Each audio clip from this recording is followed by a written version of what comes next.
Today, what we're going to talk about is what do those steps look like?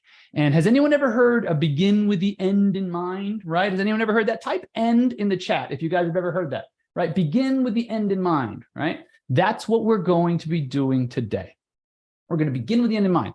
The end is what we all set out to do. Okay, guys, the name of this series is called the List to Last series for a reason, because it is not only catchy and there's alliteration in there, right?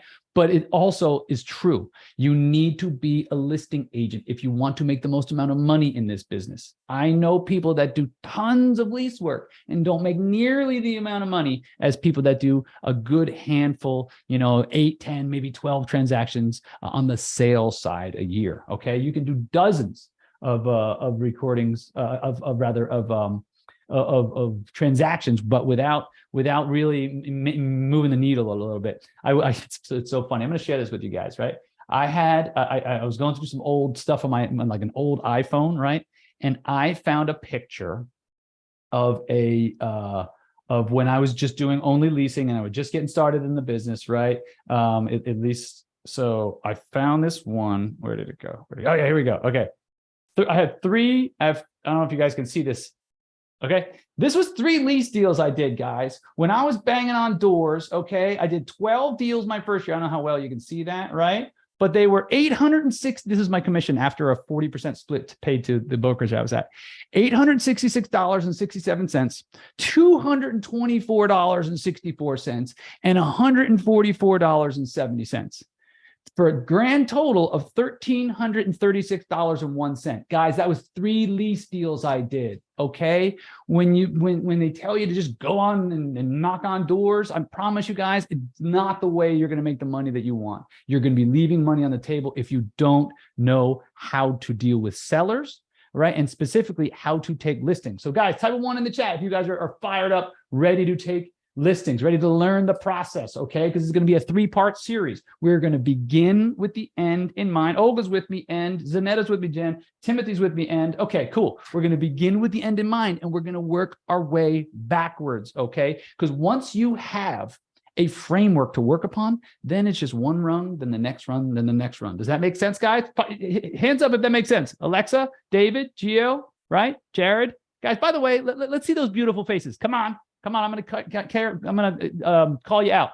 Timothy, come on. Gokhan, Michael, Gwendolyn, come on, guys. Let's see those beautiful faces. Krista, hi. What's up, Olga? Nice to see you. Hi, Tamara. There we go. Now I can get some energy, because I'm talking to a black screen half the time, and nobody likes that, right? It's like yelling into the void. Okay, so here we go, guys. Without further ado, I'm going to go ahead and pull up my screen and show you guys what the model looks like, okay? Last week, we did a very, very brief overview of it. Today, we're gonna go in depth, okay? The way our model works is very, very simple, okay? It's ready, aim, acquire. Guys, write that down, okay? It's very, very simple. It's a 9-step process. Ready, aim, acquire. The way you break down anything, I don't care how difficult a job is, what's the fastest way to eat an elephant? Guys, 1 bite at a time, okay? 1 little bite at a time. That's the way you do it, okay? So what we're going to do is we're going to break down what that process looks like. Okay, I showed you guys the signature series last week. We did a brief overview, just so you get the feel of it. Today, we're going in depth, and we're going to begin with the end in mind. All right, so what it comes down to is this, folks, all right? The acquire step. Let's zoom in on the acquire step. That's what we really, really want to be able to talk about here. Okay, so let me go and scroll up. Boom, boom, boom. Whoopsie, don't want to do that. Okay, so, delete.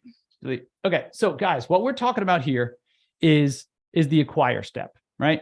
It's the pitch, it's the manage, it's the 2X. That is, once you already know who you're going to reach out to, once you've already reached out to them and booked a meeting, this is the most important part. Can anybody guess and tell me why this part is the most important part? Does anybody out there play golf? Anybody, somebody do me a favor and take a guess. Why is the acquire step the most important part? I want to see what you got. See what you guys are thinking of. Anybody? Take a guess. Alexa. You've been in the program a few weeks. Talk to me. What do you think? Why do you think it's okay? Okay. Olga says to close. Love it. David, what do you think? Gio, what do you think? Right? Why do you think the last part is the most important part?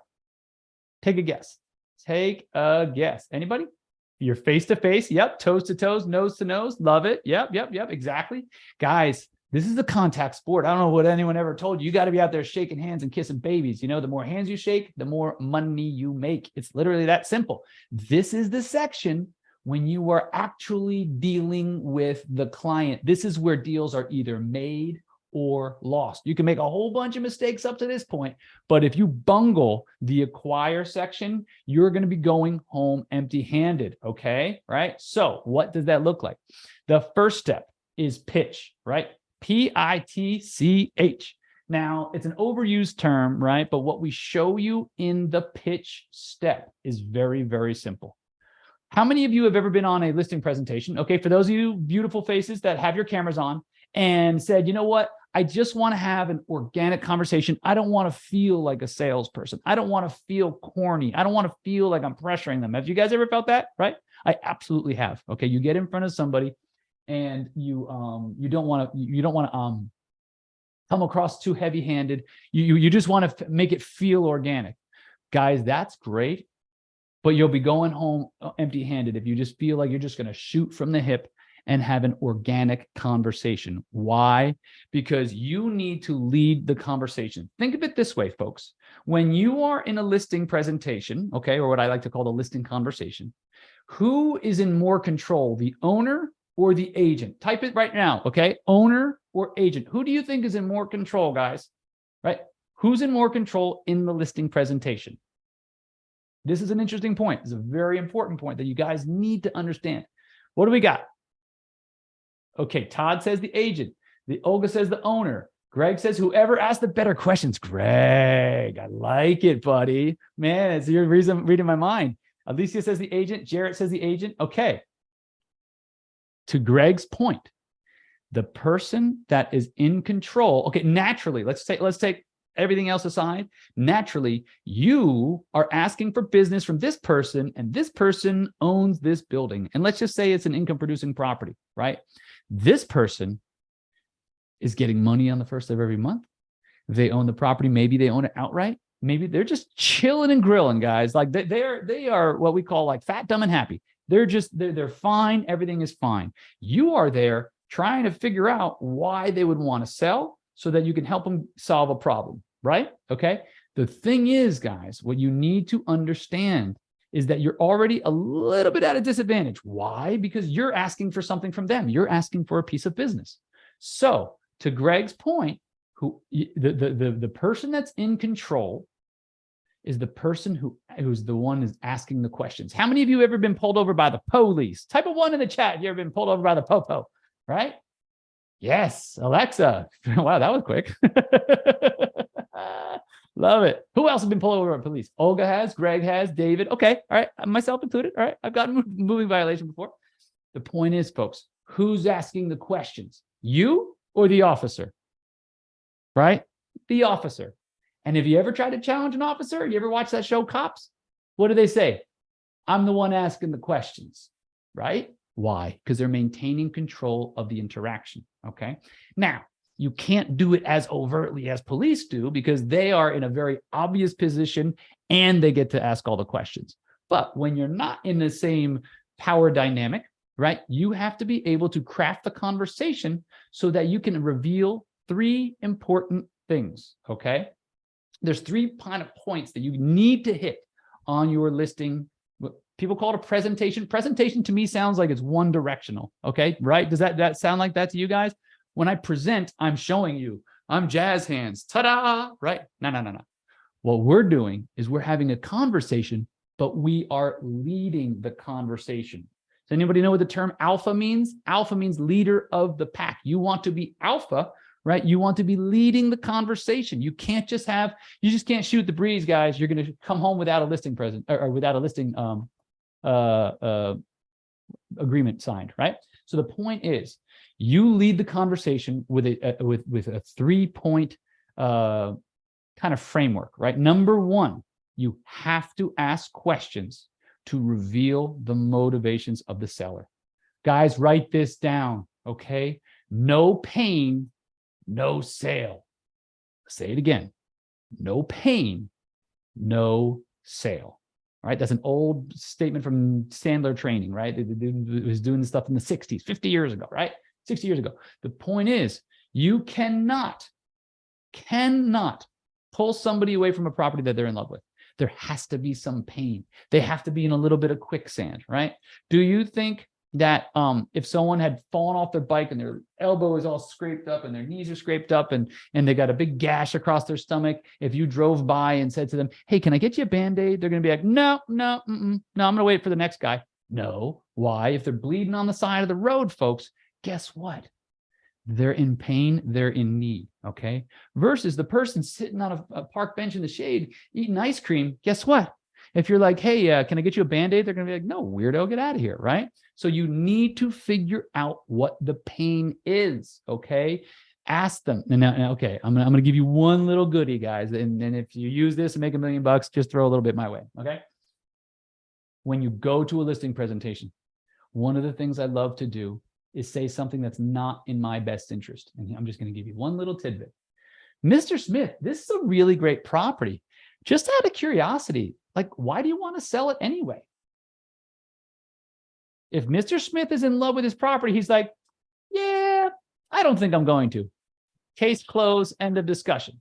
But if Mr. Smith has cut 30 to 45 minutes out of his time, or Mrs. Smith out of her time, to sit there and meet with somebody, do you honestly think that they are not going to they're not going to have a reason that they're going to sell? They might hold the reason back a little bit, right? But you'd be surprised how quickly some people spill their guts, right? So if I say, hey, Mr. Seller, just out of curiosity, it's a great building. Why would you even want to sell it? They're going to do one or two things. They're going to say, I just want to see what the market's doing, right? And I'm going to give you another. This is atom bomb. This is freaking Oppenheimer right here. Price motivated is not motivated.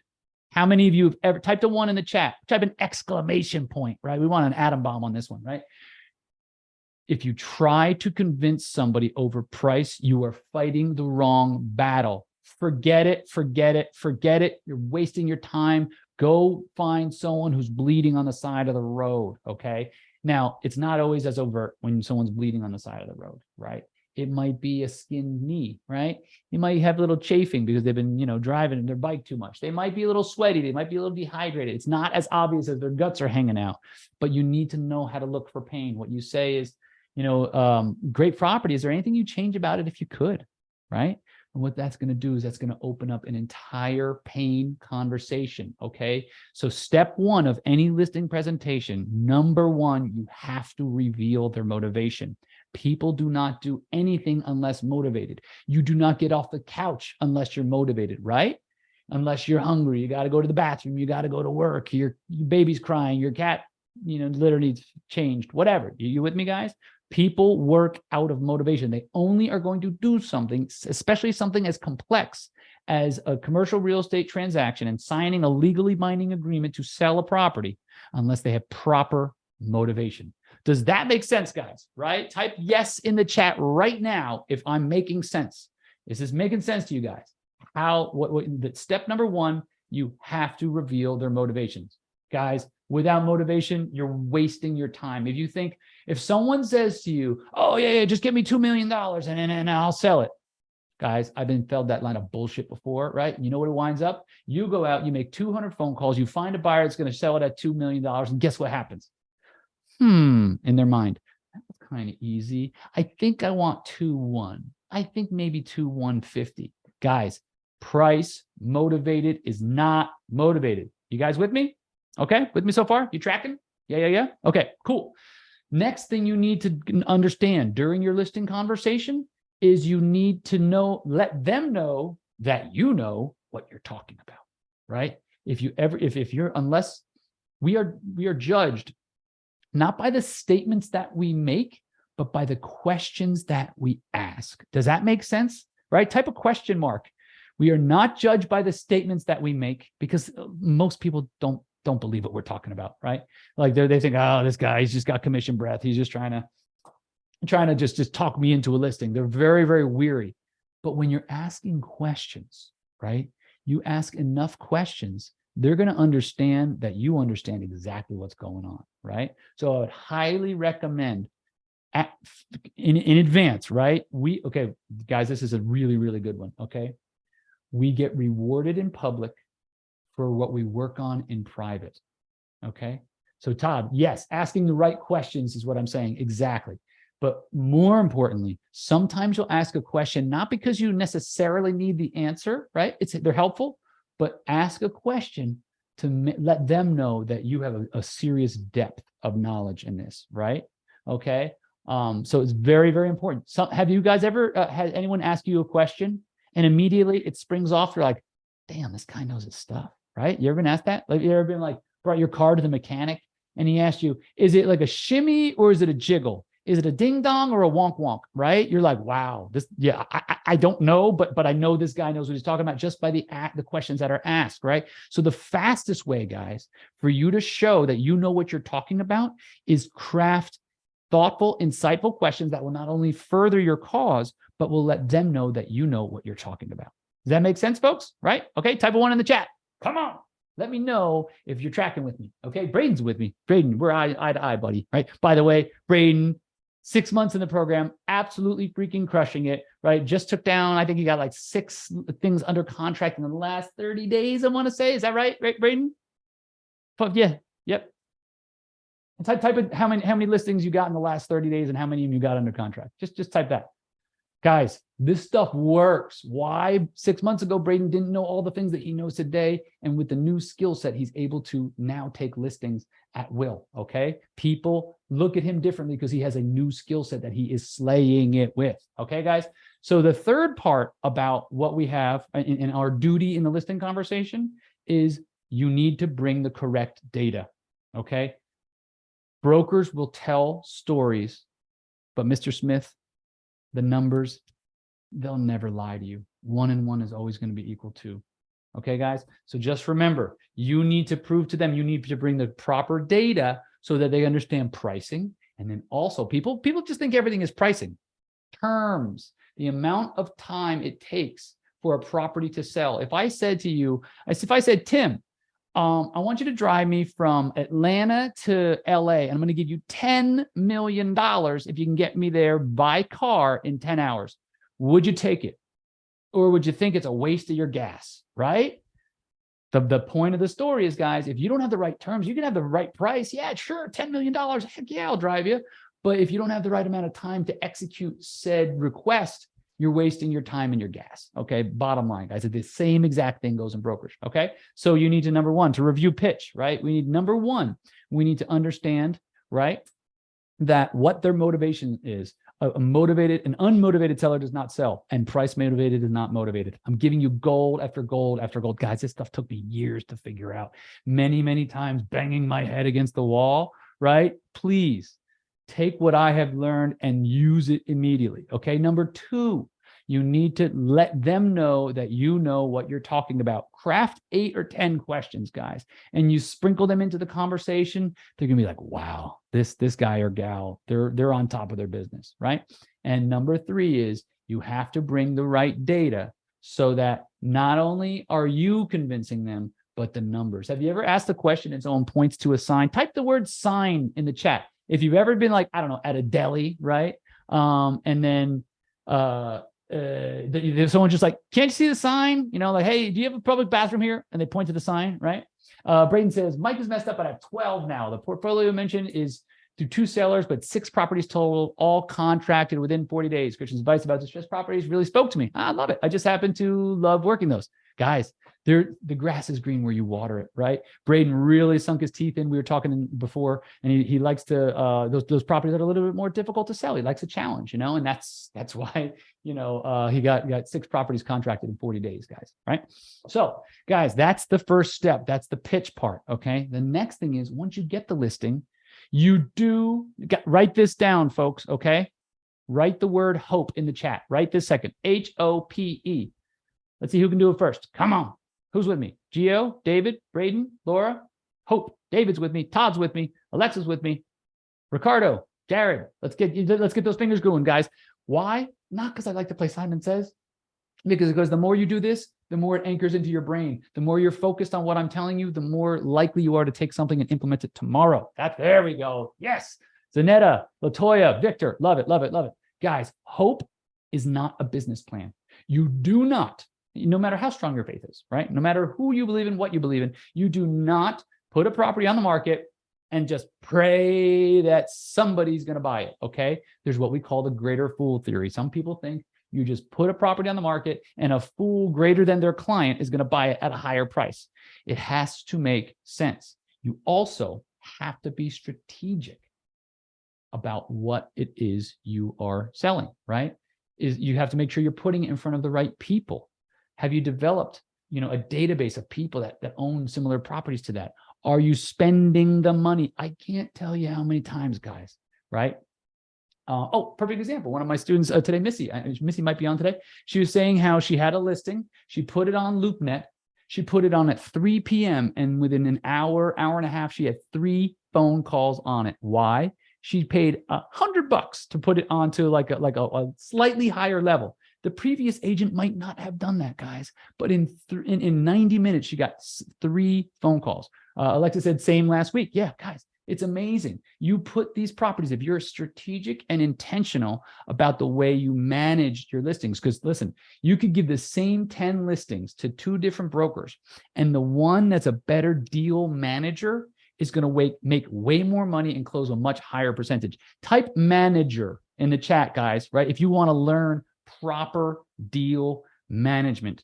Think about it. Someone gives you a turd, okay? You polish that turd and you figure out a way to make it work, right? You create a turd sandwich, right? On a little brioche bun, right? Kind of gross. But the point is, guys, if you know how to properly manage your listings, you'll figure out how to turn something, listen, you're not going to take a listing that's, twice the price. That's not what I'm talking about. But if they're 20% over, 25% over, maybe 30% over, there are ways of massaging things, and there's ways of massaging people, conversations that you can be having so that slowly you can get that price down. Maybe you can add in some favorable terms. Maybe you throw in seller financing, guys, right? The name of the game, guys, seller financing. It's so overlooked. It's not even funny. I see Tim's nodding his head. Guys, it's the difference between a deal getting done and a deal being rejected by the bank, okay? I know very, very, very wealthy investors that got their start. They didn't have any money in the beginning, but they got their start on a seller finance deal. Guys, it allows you to get in there without paying bank points, without the bank bending you over and sticking a flashlight where the sun doesn't shine, right? You with me, guys? Like, banks, they're like proctologists. They want to know everything about you. They want to know, put your firstborn up as collateral. Ain't going to happen, right? For a lot of people, they might not have the finances, okay? So what you need to understand is seller financing hurdles all over all that stuff. It might make an unsellable listing of yours sellable just because you got the right buyer. Maybe they're willing to overpay a little bit if it means them getting into a deal they couldn't get into normally, right? Guys, if that rings true, think about that, right? Would you overpay for something if it meant if you had faith in the market, faith that it was going to cash flow, faith that it was going to make you money someday, but you overpay by a little bit, but you never would have gotten your hands on it otherwise, right? If you're smart, you'll be saying yes. Type a 1 in the chat if that's you, guys. 100%, right? 100%. Why? Because if not, you just sit and you watch the market go by and go by and go by. I don't know what's happening in your market, guys, but my market has doubled in the last 3.5 years. It's redonkulous what has happened. It's mind-boggling what's happened. I know Olga's in my market. She knows what I'm talking about, right? Olga, we've seen these prices go bonkers here in Miami. So the point is, guys, you have to know, have to know how to massage these listings, how to be strategic in how you market them, how to be strategic in the conversations you have with the seller, how you work the deal. That's all part of deal management. You guys with me? Okay. And then finally, the last part we're going to talk about, guys, because like I said, this is the acquire stage. For those of you that ever played golf or ever played anything where you're trying to get a ball into the hole, okay? Basketball, hockey, whatever it might be, okay? The shots that are the closest are your highest probability shots. If you're playing basketball, trying to shoot it from half court isn't nearly as high probability as trying to shoot a layup, right? But those layups are very, very important. Just like in golf, a 2-foot putt counts as much as a 300-yard drive, okay? But the closer you are to the hole, the more important they are. The closer you get to the close, the more important these steps are. So this is the acquire phase, guys. Now, how many of you would like to make double the amount of money for the same amount of work, right? Type of 2x, type 2x if you guys want to make double the amount of money for the same amount of work, right? I was on with one of my students the other day, okay? Abby Stancato, right? Shout out to Abby. What's up, dude? He's in Northern Indiana, and he told me, okay, now mind you, he came to me 2 years ago, had no idea how to list properties. He was just only working like residential deals, like on the side. He was working for a marketing company, 9 to 5. 2 years later, he has $17 million in inventory, right? He has like 15 or 16 active listings, okay?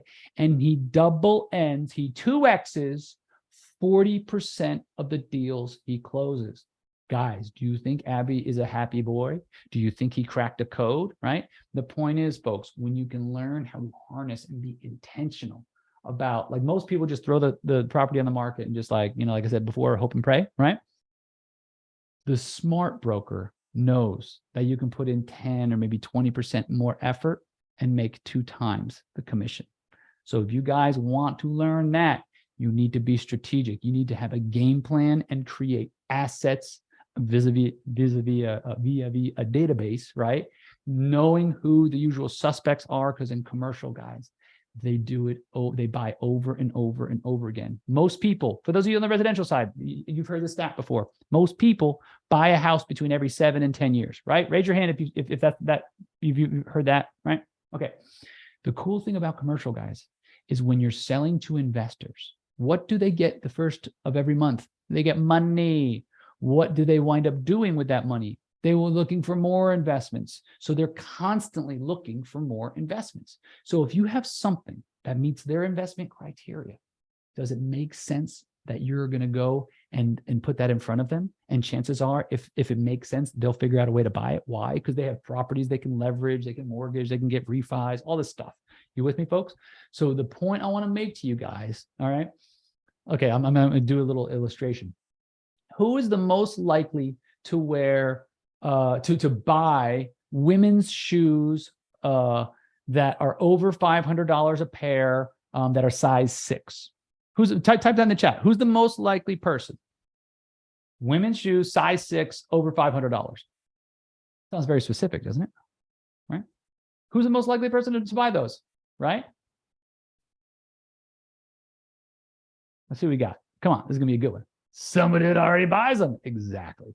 Somebody already has them, right? So guys, so many people, they think they're going to go out to the market and they're going to try to, teach Eskimos to sell a bikini to an Eskimo. Guys, it's never going to work. Why not sell the very product that you have to the person that's already bought it before, right? Buyers are buyers are buyers. So what you want to do is you need to create a database of the usual suspects. Those usual suspects are the people that already own within a couple mile radius. Maybe they own in the county, but people that like red shoes will buy, other 5-size red shoes. People that like fancy stuff will buy other fancy stuff, right? People that own a Rolex, they'll own another Rolex, right? So the point is you need to profile for and put your property in front of the market that is going to respond most to it. Make sense, guys, right? You're not going to put a steak in front of a vegetarian. You're not going to put a salad in front of a like a hardcore carnivore. It's just how life goes, right, guys? Is that making sense? All right, type an exclamation point in the chat if this is making some sense, guys. Okay, cool, guys. This is the acquire step. This is the closest to the basket, closest to the hole. Okay, for those of you that want to get like a top to bottom understanding, guys, this is what we teach. This is what we do. If you want to be like Braden, right? And take 12 listings in the last 2 months and put 6 under contract, right? How many of you guys would like those results in the next 6 months? Crack the code on how to list properties. Yeah, Fred, you already got it, buddy. But the point is, folks, we can show you exactly how we do that, right? Just out of curiosity, how many of you would like to be a commercial investor someday, right? Make a good chunk of money? Oh, I see a lot of hands going up now. That's what's up. Yes, because the way I look at it is this, guys, it's a two-phase approach for those of you that want to be investors someday. And I'm probably only speaking to 70 or 80% of the people on here, right? Because most people I talk to, they all say, I want to learn brokerage, but one day I want that residual income. I want to not have to get out of bed. I want that generational wealth. Is that ringing a bell with any of you guys, right? Type residual if you guys would like residual income. Guys, it's the coolest thing in the world. It is so cool. When you open up the mailbox, it's like Christmas every first of the month. I'm telling you, it's all, I'm getting chills right now. I love it. I love it. I love it. This is why I did this stuff, guys. I got into this game so that I can learn how to do it, right? So that I can start buying properties. And that's what I did. And that's what I want to encourage you to do. But step one is get good at listing properties. I'm doing a masterclass on that exact step. Learn how to be a really good listing broker and then eventually make enough money so you can become an investor. And you don't have to wait 10 years. My youngest student to do that is 27 years old. I'm sorry, he's 28 now. He did it when he was 27 years old. Tyler Ray came to me about 2 years ago at 26 years old. And by the time he was 27, he bought his first commercial income producing property. So for those of you that are interested, if those of you that want to learn, okay, I'm going to go ahead and put the, I'm putting it over on the Facebook side of things here as well. Guys, if you want to learn, because what I do is I break down the process. I break down what it's like to become a badass broker and then how to become an investor. And I get to show you student after student after student that's done exactly that. So if that's what you want to do, if you want generational wealth for your family, if you want to have residual income, if you guys want to not work until you die, how many of you would like to be able to retire comfortably, right? You might not be having a yacht and a helicopter, but how many of you would like to be able to put your kids through school, drive new cars, have a nice house, live a comfortable American dream, okay? And not have to break your behind until you're 70 years old to do so, right? So thank you so much for being here. Really, really appreciate it.